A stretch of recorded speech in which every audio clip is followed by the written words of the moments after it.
তো তোমাদেরও যদি ফেসবুকে মনিটাইজেশনের জায়গায় এরকম নট এলিজিবল দেখায়, তাহলে তুমিও কিন্তু ফেসবুক থেকে কোনো রকমেই টাকা ইনকাম করতে পারবে না। যেহেতু মনিটাইজেশন যদি নট এলিজিবল থাকে, তাহলে টাকাটা ইনকাম কিভাবে করবে? প্রথমে তোমরা চেক করে নাও যে তোমাদের ফেসবুকে নট এলিজিবল রয়েছে না অ্যাক্টিভ রয়েছে। তো প্রসেসটা দেখতে থাকো। মনিটাইজেশন নট এলিজিবল দেখার জন্য প্রথমে ফেসবুকটা ওপেন করে নেবে। তারপর ফেসবুকটা ওপেন করে নেওয়ার পর সেই পেজটা বা প্রোফাইলটা তোমরা খুলে নেবে যেটা তোমাদের চেক করতে চাও।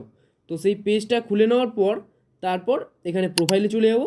প্রোফাইলে গিয়ে ডান সাইডে যে 3 ডট দেখতে পাচ্ছ, এই 3 ডটে ক্লিক করব। এখানে আসার পর দেখবে ওপরে সবার ওপরে লেখা পেজ স্ট্যাটাস।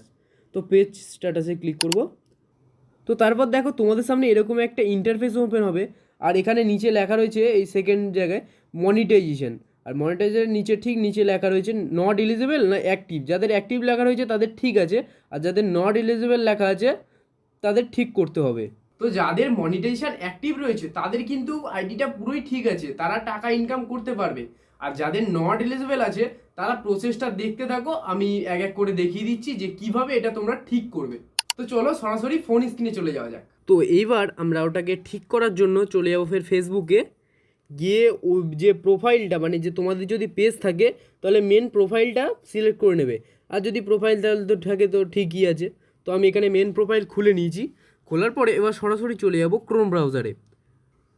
তো ক্রোম ব্রাউজারে আসার পর এখানে সার্চ বারে লিখবে ব্র্যান্ডেড কন্টেন্ট, ব্র্যান্ডেড কন্টেন্ট বলে সার্চ দেবে।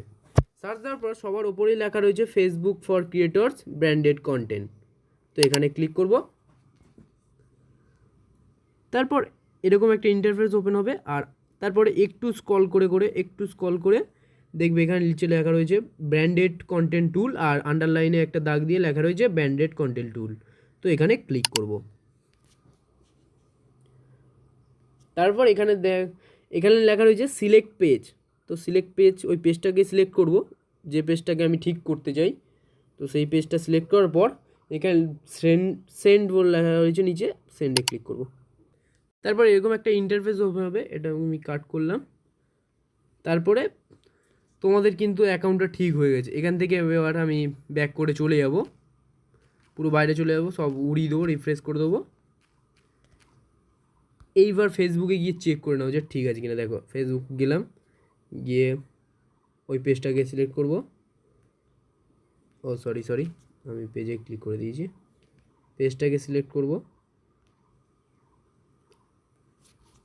তারপর পেজটাকে ওখান থেকে গিয়ে চলে যাব মনিটাইজেশনের জায়গায়।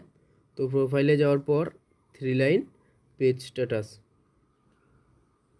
তো দেখো আমার কিন্তু এই মনিটাইজেশন অ্যাক্টিভ হয়ে গেছে এখানেই দেখো। তো খুবই সহজ পদ্ধতি ছিল।